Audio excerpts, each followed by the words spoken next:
11절부터 13절까지 봉독하겠습니다. 성경에 이르되 누구든지 저를 믿는 자는 부끄러움을 당하지 아니하리라 하니 유대인이나 헬라인이나 차별이 없음이라. 한 주께서 모든 사람의 주가 되사 저를 부르는 모든 사람에게 부여하시도다. 누구든지 주의 이름을 부르는 자는 구원을 얻으리라. 오늘 본문 말씀 11절에서 13절까지의 내용은 결국 누구든지 예수를 믿으면 구원을 얻는다라는 말씀입니다.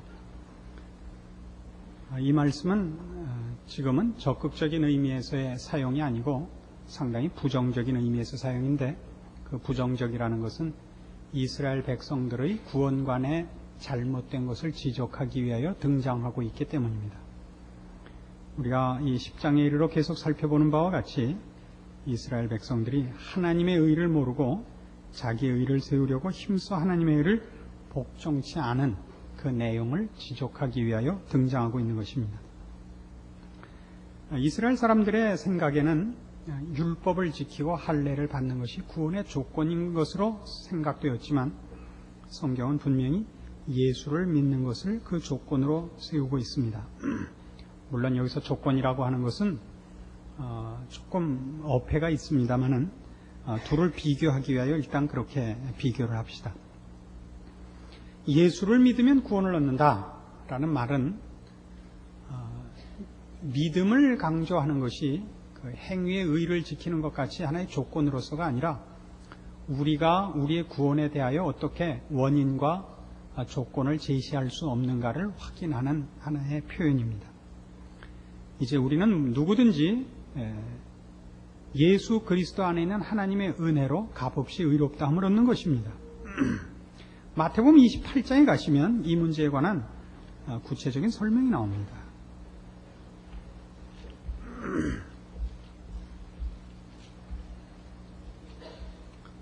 마태복음 28장 19절입니다. 그러므로 너희는 가서 모든 족속으로 제자를 삼아 아버지와 아들과 성령의 이름으로 세례를 주고 내가 너희에게 분부한 모든 것을 가르쳐 지키게 하라 라는 주님의 명령이 나오는데, 이것은 대단히 의미심장합니다. 어떤 의미에서 의미심장하냐면, 그동안 이스라엘 백성들이 받았던 명령은 율법을 지키고 할례를 행하는 것이었는데, 지금 여기서는 예수 그리스도의 이름으로 세례를 주고 예수 그리스도께서 분부한 모든 것을 가르쳐 지키게 하는 것이 구원의 조건으로 제시되고 있기 때문입니다. 그런데 여기서 주님이 내 이름으로 세례를 줘라, 내가 너희에게 분부한 것을 가르쳐 지키게 하라 하는 근거가 뭐냐 하면 18절에 있는 바와 같이 예수께서 나와 일러 가라사대 하늘과 땅의 모든 권세를 내게 주셨으니 그러므로 너희는 가서가 되는 겁니다. 하늘과 땅의 모든 권세를 가지셨다는 게 무슨 뜻이냐가 먼저 풀려야 됩니다. 빌립보서 2장 6절입니다. 신약성경 319페이지 빌립보서 2장 6절입니다. 그는 근본 하나님의 본체시나 하나님과 동등됨을 취할 것으로 여기지 아니하시고 오히려 자기를 비워 종의 형체를 가져 사람들과 같이 되었고 사람의 모양으로 나타나셨음에 자기를 낮추시고 죽기까지 복종하셨으니 곧 십자가에 죽으심이라. 이러므로 하나님이 그를 지극히 높여 모든 이름 위에 뛰어난 이름을 주사 하늘에 있는 자들과 땅에 있는 자들과 땅 아래에 있는 자들로 모든 무릎을 예수의 이름에 꿇게 하시고 모든 입으로 예수 그리스도를 주라 시인하여 하나님 아버지께 영광을 돌리게 하셨느니라 라는 기록을 봅니다. 여기서 말하는 모든 이름 위에 뛰어난 이름을 가진, 그래서 하늘에 있는 자들과 땅에 있는 자들과 땅 아래에 있는 자들로 모든 무릎을 예수의 이름으로 이름 앞에 꿇게 하신 그 권세는 말하자면 구원과 심판에 관한 권세를 말합니다. 이 권세를 주님이 가지신 이유는 그 앞에 소개된 6절 이하에 소개된 바와 같이 그가 우리를 구원하기 위하여 십자가를 지셨기 때문입니다. 예수님만이 구원의 이유가 되고, 그래서 구원을 받는 자와 구원을 못 받는 자에 관한 심판권이 예수님에게 있는 것은 너무나 당연합니다. 예수를 믿어 구원을 얻으며 예수를 믿지 않아 구원을 얻지 못한다면, 즉 구원과 심판권이 예수님께 있다면, 그러면 유대인이라든가 율법을 가졌다든가 할례를 받았다는 것은 문제가 되지를 않는 것입니다. 예수를 믿어 구원을 얻는다는 말 자체가 이미 이스라엘 백성에게만 국한된 것 같은 구원의 대상과 구원의 한계가 무너져 있다는 것을 우리는 넉넉히 짐작할 수 있게 됩니다. 그래서 예수님께서 구원과 심판의 권세를 쥐고 있다는 것, 즉 그가 구원과 심판의 근거가 된다는 것은 성경에 있어서는 중요한 복음 전파의 내용에 포함이 됩니다. 사도행전 2장을 가보십시다. 사도행전 2장 32절 말씀입니다. 이 예수를 하나님이 살리신지라 우리가 다 이 일의 증인이로다. 하나님이 오른손으로 예수를 높이시매 그가 약속하신 성령을 아버지께 받아서 너희 보고 듣는 이것을 부어주셨느니라. 자, 오순절 성령 강림 사건을 설명하면서 베드로의 설교에 바로 이 성령이 오신 것은 예수님이 높이 들리신 증거라고 합니다. 다시 말해서 예수님의 구원과 심판의 권세를 증명하는 것이랍니다. 우리가 앞에서 지금 예수님께서 구원과 심판의 권세를 쥐신 이유는 그가 우리를 구원하기 위해 십자가를 지셨기 때문이라고 했습니다. 예수님이 구원과 심판의 권세를 행사하실 수 있는 이유는 예수님께서 구원을 우리에게 이루신 유일한 분이기 때문입니다. 예수를 믿는 자를 구원케 하시는 일과 예수를 믿지 않아 심판을 받는 일에 대하여 예수님만이 할 말이 있으십니다. 그런데 그 예수님이 그 구원과 심판의 권세를 가지신 증거로서 우리에게 제시한 것이 뭐냐면 성령을 보내신 것이라고 합니다. 성령이 오신 것이 왜 예수님의 구원과 심판의 권세를 쥐신 증거가 되는가? 사도행전 1장 8절에 가면 우리는 이런 명령을, 이 유명한 명령을 기억하고 있습니다. 사도행전 1장 8절, 오직 성령이 너희에게 임하시면 너희가 권능을 받고 예루살렘과 온 유대와 사마리아와 땅끝까지 이르러 내 증인이 되리라 하는 말씀을 듣습니다. 마태복음 28장 18절 이하에 나왔던 모든 족속으로 제자를 삼아 세례를 주고 내가 너희에게 분부한 모든 것을 가르쳐 지키게 하라와 함께 짝을 이루는 이 명령, 성령이 임하시면 너희가 권능을 받고 땅끝까지 이르러 내 증인이 되랍니다.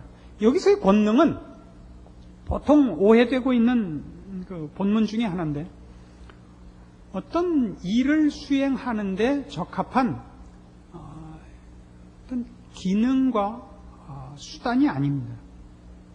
하나님께서 이제 우리에게 맡긴 일을 내가 이루기 위하여 내가 가진 어떤 재주가 아닙니다. 내가 가진 어떤 기술이 아닙니다. 성령이 임하셨다는 것은 이제 그동안 율법으로 구원이 요구되고 있다고 오해했던 이스라엘과 온 인류에게 구원이 우리로부터는 불가능한 것을 확인시키시고 우리가 율법을 시행하고 율법을 만족시키게 할 실력이 없는 자임을 확인시키고 구원이 하나님의 은혜로 예수 그리스도 안에서만 가능하다는 것을 이제 보이시고 그 일을 이루기 위하여 우리에게 조건과 원인을 묻지 아니하시고 하나님 쪽에서 그래서 이 은혜의 선물인 구원을 이루기 위한 조건과 이유를 또 방법을 만드셔야 되겠기 때문에 보내신 일임을 확인시키는 겁니다. 말 되게 길죠? 어떤 그 유명한 문필가가 있었는데요. 사랑하는 여인이 생겼답니다. 그래서 편지를 보냈는데 그 편지를 읽고 그만 그 여자가 죽었대요. 너무 내용이 황홀해서가 아니고 쉼표가 없어서 읽다가 죽었대요. 이게 너무 내용이 중요하다 보니까 중간에 쉼표를 할 수가 없었는데 중간에 이렇게 한 번씩 끊어야 돼요. 왜냐하면 설교를 해보니까 제가 느끼는 건 이거예요. 지당하신 말씀이겠지. 이러시는 분하고 난 성경이라면 아무것도 몰라요. 그냥 가르쳐 주시는 대로 쫓아갈게요. 그래서 고를 어디다 빼놓고 들어오시더라고요. 생각을 안 해요. 설교를 하면. 생각을 하시라고. 자, 다시 한번 이제 해봅시다. 성령이 오시는 것은 권능을 받는 일인데 그 권능은 우리 쪽에 필요한 원인과 이유와 조건을 위해서가 아니라 하나님께서 계획하시고 허락하신 이 구원이 우리 쪽에 이유와 조건과 원인이 없기 때문에 이 구원을 주시는 하나님 쪽에서 이유와 조건과 원인과 과정과 결실하기 위한 모든 것을 갖고 오셔야 되기 때문에 허락된 분이라는 것을 우리가 짐작할 수 있는 겁니다. 이렇게 얘기하니까 아직 확신이 없으시죠? 고린도전서 2장에 그 증거를 찾읍시다. 신약성경 264페이지 고린도전서 2장 1절입니다. 형제들아, 내가 너희에게 나아가 하나님의 증거를 전할 때 말과 지혜의 아름다운 것을 아니하였나니 내가 너희 중에서 예수 그리스도와 그의 십자가에 못 박히신 것 외에는 아무것도 알지 아니하기로 작정하였습니다. 내가 너희 가운데 거할 때 약하며 두려워하며 심히 떨었노라. 내 말과 내 전도함이 지혜의 권하는 말로 하지 아니하고 다만 성령의 나타남과 능력으로 하여 너희 믿음이 사람의 지혜에 있지 아니하고 다만 하나님의 능력에 있게 하려 하였노라. 굉장히 중요한 선언입니다. 지금 사도 바울은 고린도 교회 성도들에게 편지를 하고 있습니다. 가장 지금 이 편지를 써야 되는 심각한 문제는 고린도 교회 교인들이 자기네가 남보다 똑똑하고 지혜로워서 예수를 믿었다고 생각하기 때문이었습니다. 그래서 바울이 지금 분명하게 확인시키려고 하는 건 무엇이냐 하면, 내가 너희에게 전한 것은 내가 가진 한 어떤 똑똑한, 현명한, 지혜로운 인간이 만든 사상이나 이념이 아니다 이겁니다. 이건 하나님께서 우리를 구원하시고 우리에게 베푸신 은혜를 전하라고 주신 것이라 내가 와 증거한 것인데, 내가 이 증거와 설명을 잘해서 너희가 알아들은 것이 아니라 이 복음을 나에게 증거케 하시고 그 말씀에 하나님께서 성령 하나님으로 간섭케 하사 이루시는 구원의 역사가 이 전도와 함께 펼쳐나가는 줄 알고 내가 이 일에 앞장서서 일하고 있는 것에 불과하노라. 내 실력과 내 열심이 너희를 결신시킨 것이 아니라 하나님이 우리에게 허락한 은혜를 나로 하여금 증거케 하고 하나님께서 친히 결실하시며, 너희가 내 복음을 들었을 때도 너희가 알아듣고 똑똑해서 결실한 것이 아니라 성령 하나님이 너희 마음 문을 열고 너희 영혼을 소생시키시고 결실케 해서 이 일이 된 것이니라가 초점인 것입니다. 그래서 내가 너희에게 이 복음을 전할 때 제일 걱정한 것은 뭐냐 하면, 그리스도와 그의 십자가 외에는 다른 생각을 안 하려고 애썼다. 너희의 직업이나 너희의 학력이나 너희의 무슨 세상적인 어떤 가치도 내가 염두에 두지 않고, 나도 나 자신의 과거나 내 실력이나 무엇을 염두에 두지 않고 오직 이 일이 하나님께서 불쌍히 여기시는 심령들에게 이루시는 기적인 줄 알고 너희 앞에 섰고 이 말씀을 증거했고, 하나님이 바로 그 말씀을 지키사 너희라는 결실을 얻은 것이니라.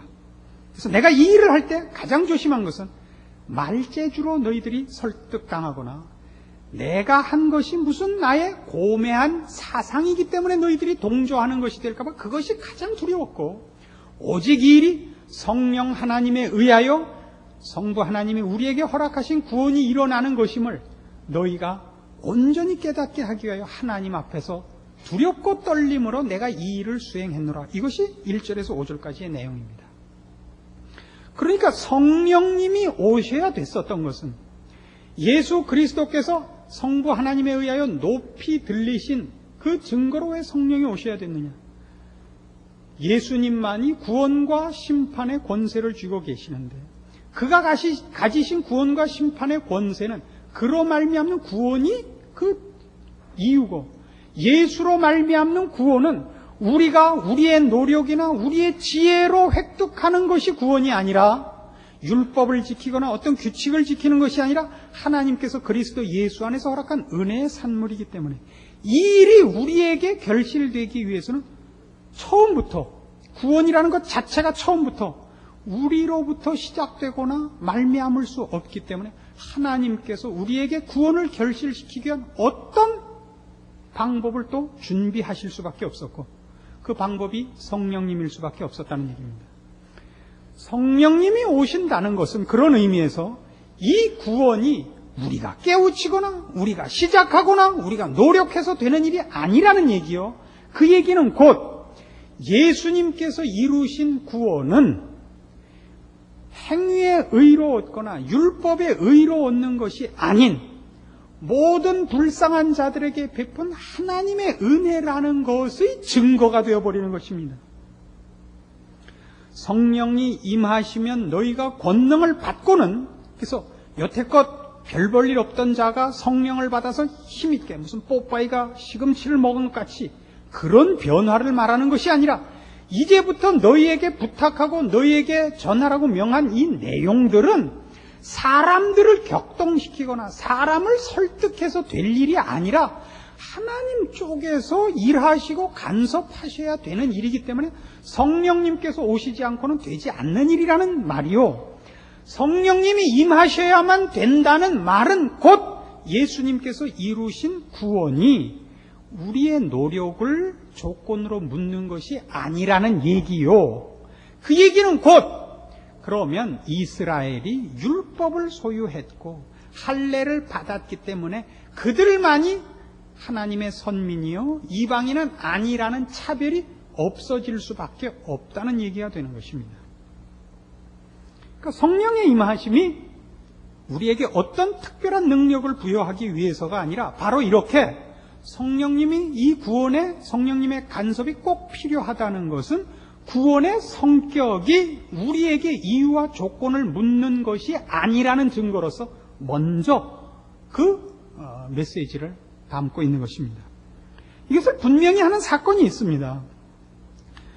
사도행전 2장에 돌아가 보시면 이 오순절 성령 강림 사건은 성령님께서 오신 것이 무엇 때문인가에 대한 그 첫 번째 증거 자체가 지금 말씀드린 이것과 부합하기 때문입니다.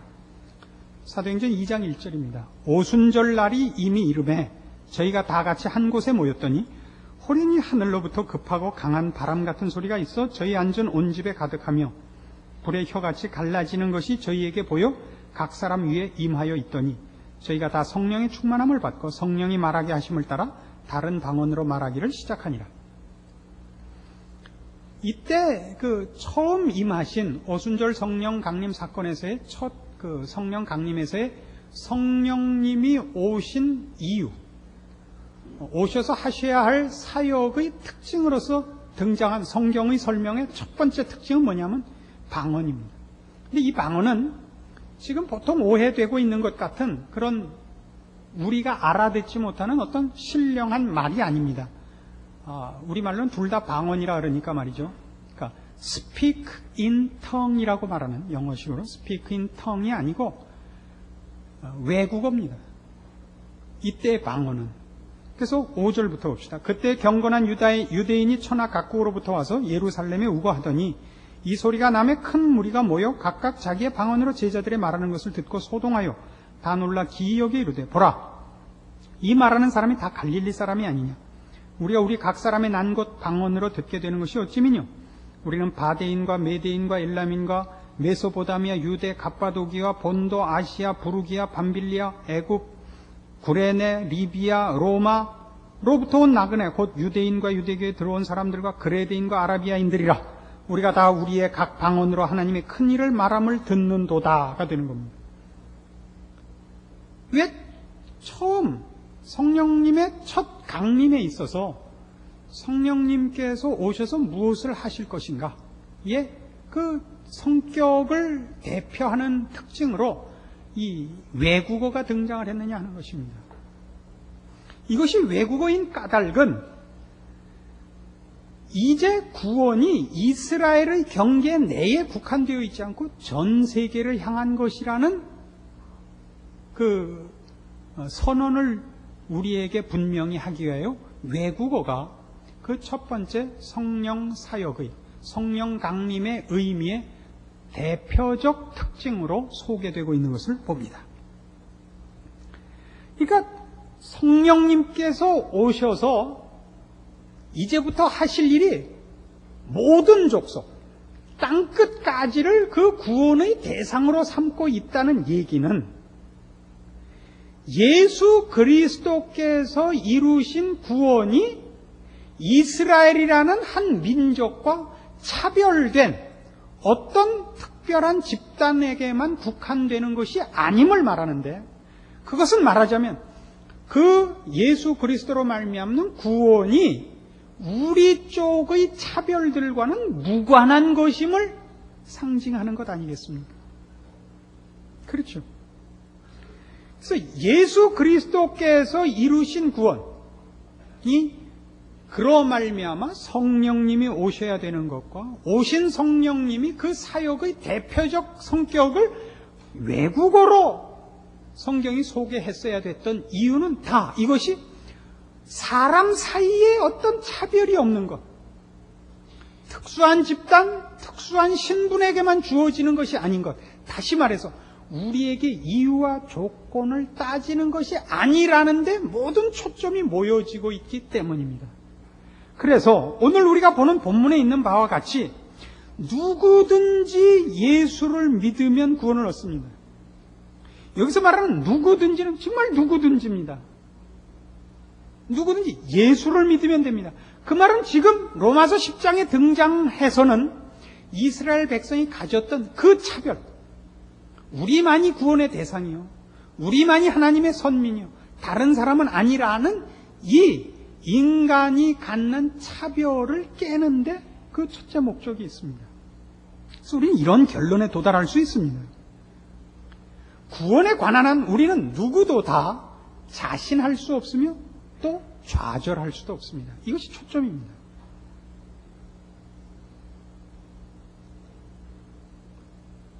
예수를 믿는 모든 사람은 그가 가진 어떤 조건으로 부름받지 않았습니다. 이걸 절대 놓치지 마십시오. 대부분의 사람들이 이런 식의 표현을 쓰고 있는 걸 아시죠? 물론 신자들까지도 이런 오해된 표현을 쓰는 사람이 있는데, 착한 사람이 있습니다, 우리 주변에. 저 사람은 예수 안 믿어도 천국 갈 사람이야, 이런 표현을 들으시죠? 이건 안 됩니다. 착해서 천국 가는 것 아니고 착해서 구원 얻은 것 아닙니다. 저 사람이 왜 구원 얻었는지 우리는 모릅니다. 하나님이 그를 불쌍히 여겨서 구원을 얻는 겁니다. 그래서 이걸 놓치지 맙시다. 예수 믿는 사람과 안 믿는 사람 누가 더 착하냐, 이 논쟁은 하시면 안 됩니다. 여태까지 경험으로는 예수 믿는 사람이 예수 안 믿는 사람보다 잘 모르겠습니다. 이건 외국인을 만나보면 분명한데, 예수 안 믿는 일본 사람이 예수 믿는 한국 사람보다 100번 더 경우가 밝고 예의범절이 바르며 상식과 교양이 뛰어납니다. 경험해 보신 적 있습니까? 정말 너무나 얄밉게 자랍니다. 근데 예수는 안 믿습니다. 딴 거 믿습니다. 어디 외국에 나갔다 한국 사람 만나면 참 겁납니다. 한국 사람은요, 2km 밖에서도 보입니다. 거기서 떠드는 소리, 거기서 뭐 하는 거 다 들려요. 얼마나 떠들고 난잡하게 구는지 몰라요. 근데 내용을 가만히 들으면 예수 믿지 않는 얘기예요, 그게. 어떻게 은혜 받았느냐는 얘기인데, 하는 짓은 저 이상한 귀신 딱지 믿는 일본 사람만 100번 못하다고요. 그러나 지금은 그거 보니까 잘하자는 얘기를 초점을 갖는 것이 아닙니다. 그럼에도 불구하고 나중에 천국 가면 그 개차반으로 살던 예수 믿는 한국 사람은 천국에 가 있고, 저 교양과 예의범절이 철철 넘치는 저 애들은 뜨뜻한 데 가 있을 걸 생각하면 참 안 되긴 안 됐어요. 이 부분을 분명히 해야 됩니다. 왜요? 우리는 조건을 삼기를 좋아하는 본성을 갖고 있기 때문에 내가 교양과 혹은 상식과 일반 도덕과 윤리에서 실패했을 때 우리는 우리의 구원 얻은 것을 의심하곤 하기 때문입니다.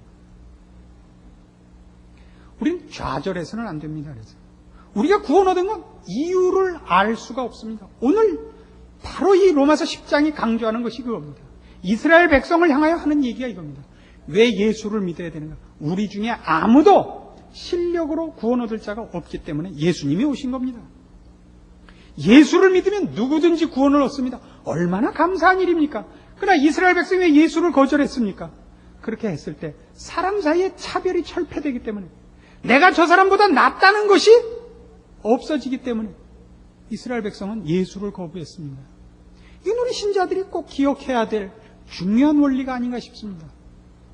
예수를 믿으면서 서로 차별해서는 안 됩니다. 그 차별은 상대방을 경멸하고 자신의 우월감을 증명하려는 것입니다. 그럼 그는 누구든지 예수를 믿으면이라는 말을 제대로 이해하지 못한 것입니다.